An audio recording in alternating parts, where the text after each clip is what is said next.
Alam niyo mga babes, I'm getting this type of vibe from here, no? The energy na na-vibe natin na right at this very moment. It's like, I don't like this type of energy. Yeah. Let us all find out why.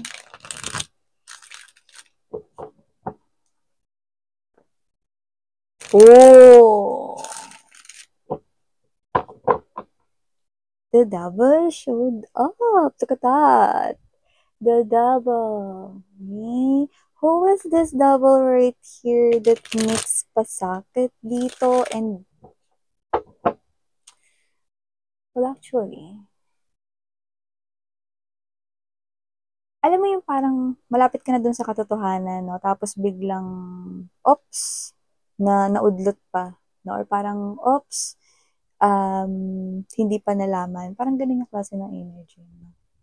Alam nga natin yun kasi medyo magulo pa. Pero I don't like the energy. Talaga. Pero isa lang ang bagay na gusto kong iparating sa inyo na walang sino man dito ang karapatan na manakit, walang karapatan ng mga abuso, walang karapatan makialam ng buhay ng iba. Pakialaman nila ang sarili nilang buhay.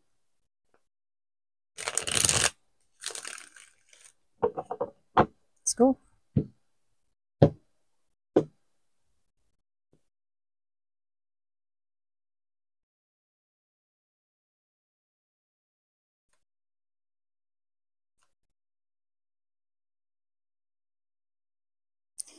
Oh,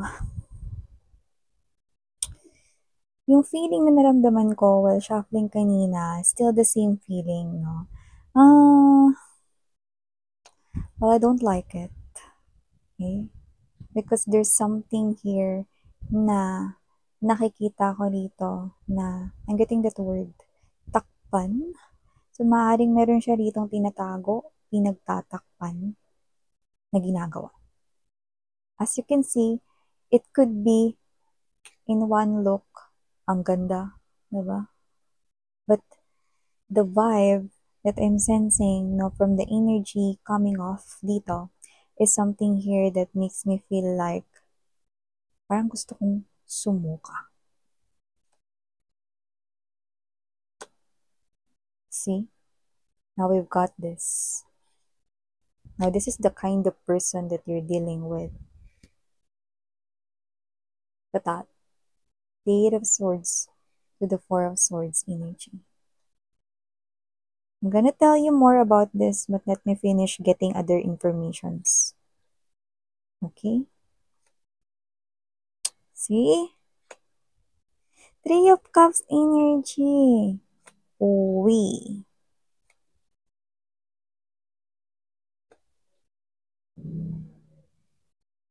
Bottom of the deck. Ah, such a huge bummer. Huge bummer. Okay? Three of Swords, bottom of the deck here for you guys. Before we start digging more into this reading ninyo, let me just greet muna ang lahat ng hi and hello there everyone and sa mga new subscribers. Welcome! Ako po si Yan. Tuloy po kayo dito, no? And sana magstay din po kayo together with me pabalik-balik ng mga viewers and subscribers since day one, no? Sa mga sumunod lang sa akin talaga na maraming salamat sa inyong lahat, no? So, yun nga mga babes, no? Sa napili ako bilang kanilang gabay, no? Yan. So, tandaan niyo mga babes, no, sa mga energy readings, no? Hindi naman lahat ng gusto lang nating marinig yung naririnig natin.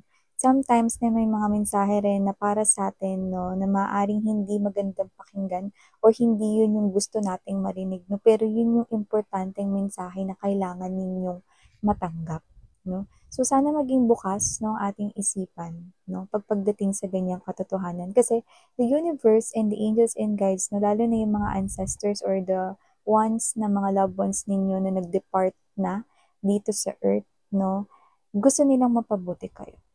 So, they could also be sending messages to you, no, giving you warnings and advices, no. And through the right medium, no? Through energy readers and tarot readers that you follow, kung sino-sino man yan, dyan nila na ipaparating, no? Yung mga mensaheng ganyan. Okay, understand? So before we talk this na, no, let me just remind you guys that you know the drill. Wala tayong gender dito, no? Babae, lalaki, LGBT, lahat kayo welcome. Pwede nyo rin pong pagpalit-palitin yung roles since this is general reading. And of course, at the end of the day, you always have your free will, no? Kung gusto nyo tong paniwalaan o hindi, at kung anong desisyon or hakbang ang nais ninyong gawin. Okay?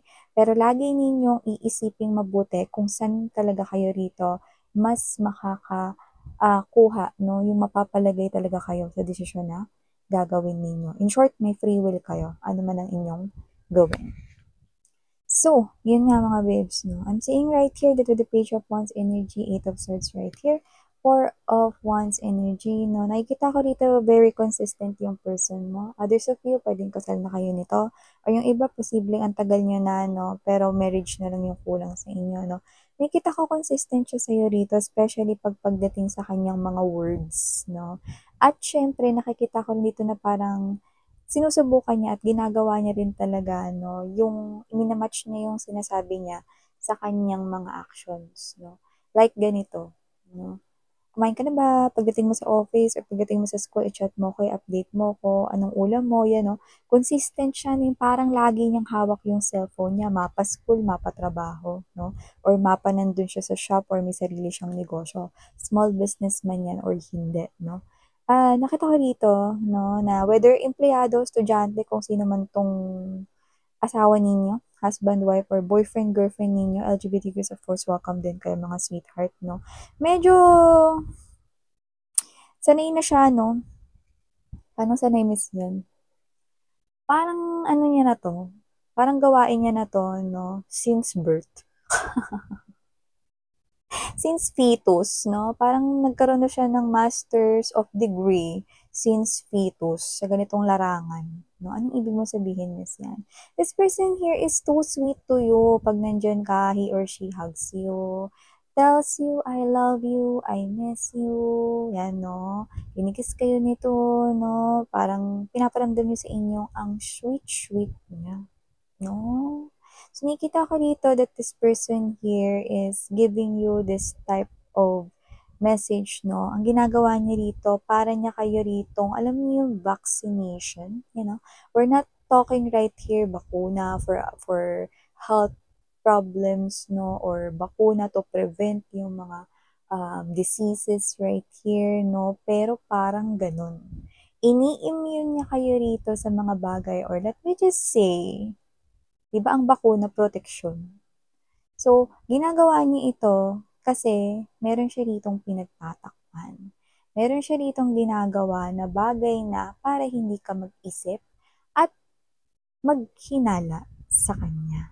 So, nakikita ko dito that with this Eight of Swords energy, and nangyayari ito, no, during night time, kung kasama mo siya, live-in man kayo, no, or whatever, no, marami siyang ways, diba? Hindi man siya nagtatrabaho sa BDO, marami siyang ways, no? Pag tulog na kayo, as in tulog na kayo, no? As in checking on you, magkatabi man kayo or hindi, no? This person right here, dun na nagsisimula ang party time kung tawagin, may Three of Cups energy, is his or her party time, no? Party time, yan, no? Parang, ano siya rito, nakawala siya rito sa koral, no? Nakita ko rito, no, na yung person mo, no, siguro laging lobat yan. May power bank yan, no? Kasi nakikita ko rito, no, na either iba-iba yung pangalan ng mga kausap niya, no, medyo popular siya rito, oh, yan, no? Medyo ang datingan niya dito ay si Boy Charming, or si Girl Charming, yan, no? Marami siyang kausap dyan. Yan, no? At lahat ng kausap niya dyan, no, lahat yan pabulong at ang lalandi niya. Yan. Yan yung nakikita ko dito. Eh, no? Pag tulog ka na party time, yan, yung Eight of Swords energy, kahit hindi ka tulog, may mga times na hindi kayo magkasama, di ba? Magsi-CR ka, o magluluto ka, o papasok kayo sa magkaiba yung trabaho, or papasok kayo sa magkaiba yung school, or baka magkaiba kayong section kung nag-aaral pa kayo or whatever, no? May mga ganyan, no? Eto kasi mga babes 'no, gawain niya na 'to since the beginning. Kaya parang nakita ko rito na ilang dekada niya na rin 'yang ginagawa. Pero gayunpaman 'no, nakita ko rito na kung sino man 'tong person ninyo 'no, either meron man kayong mga ganyan na parang ano, hindi kayo masyado naghihinala. Kasi nga sa mga pinapakita niya sa inyo rito, inaasikaso niya kayo 'pag nandiyan kayo 'no. 'Pag nandiyan kayo 'no, pinapakita niya sa inyo ritong love na love niya kayo, kini-kiss niya kayo, hina-hug niya kayo, pinapakita niya sa inyong love na love niya kayo 'no. Ba't ganun yung boses mo miss, yan parang nanggigigil ka? Tama ka, nakakagigil kasi, 'di ba? Kapagka ganyan 'no, na bakit hindi na lang siya maging aktor or maging isang aktres, 'di ba? Total magaling naman siyang magpanggap kasi mukhang ilang dekada dito lumabas 'no, grabe 'no? So nakita ko rito 'no, na wala ni isa man na kahit na parang nararamdaman ninyo na, "Teka parang may mali 'no?" Pero ang nangyayari dito dahil nga dun sa in-example kong bakuna kanina 'no, 'pag nandiyan kasi kayo, love na love niya kayo, eh, 'no? Parang hawak niya yung cellphone niya lagi, eh, 'no? Hindi niya kayo nakakalimutang hindi i-text kaya kahit marami siyang kausap dito. Pero eto ang tandaan ninyo, dalawa ang nakikita ko dito.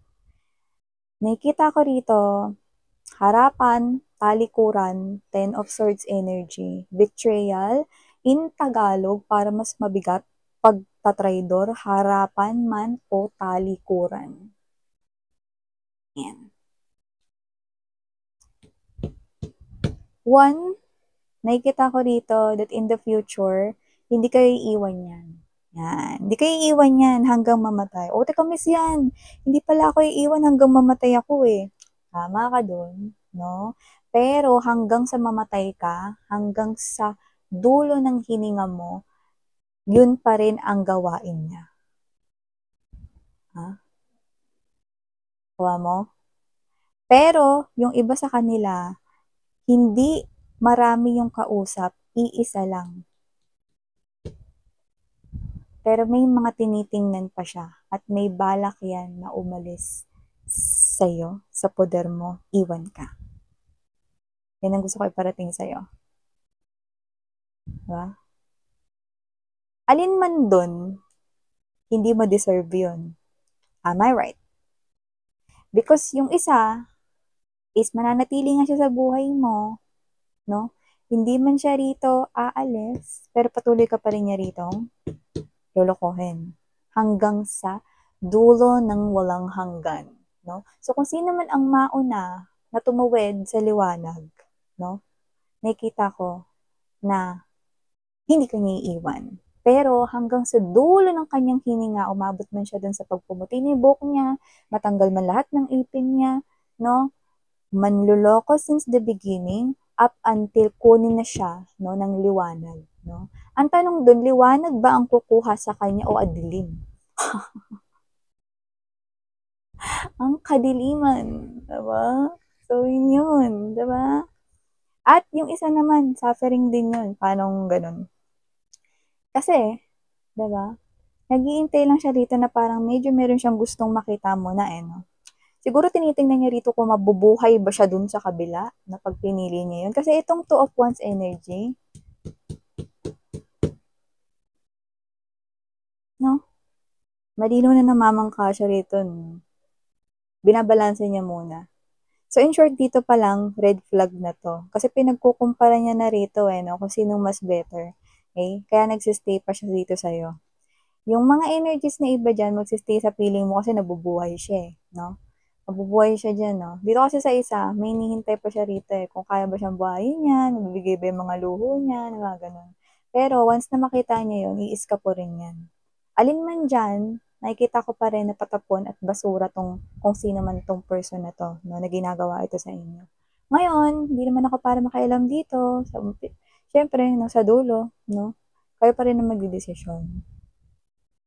Diba? So, nakita ko rito na hindi nyo to deserve. That's why naiinis ako. Kasi hindi naman lahat ng tao ay kayang i-please ninyo. No? So, nakita ko rito na may mga tao talagang patapon ng ugali. No? At nakita ko rito no, na wala kang magagawa, lalo na kung yun ay born na natural na sa kanila. No? Kaya kahit nabuhusan mo pa sila ng pagmamahal, pag-aaruga, pagtanggap, pagpapatawad. Pag ang tao ay ganyan talaga, since fetus, forever na siyang ganyan. Forever. Kung para sa inyo yung reading na to. Ganun lang yan.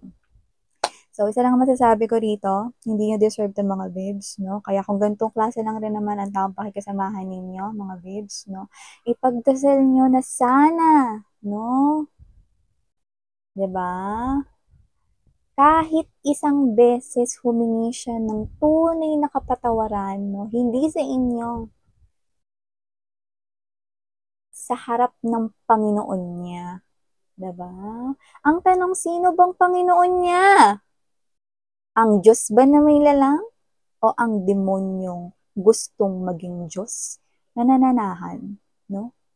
Sa nag-aalab na apoy ng impyerno. Akala niyo ba joke yung impyerno? Pinakita na sa akin ng impyerno. Mula dun sa mataas na hagdanan ng kulay puti, nakita ko yung mga taong kilala ko na nagsiswimming sa impyerno. Yung mga taong kilala ko nagsiswimming sa impyerno.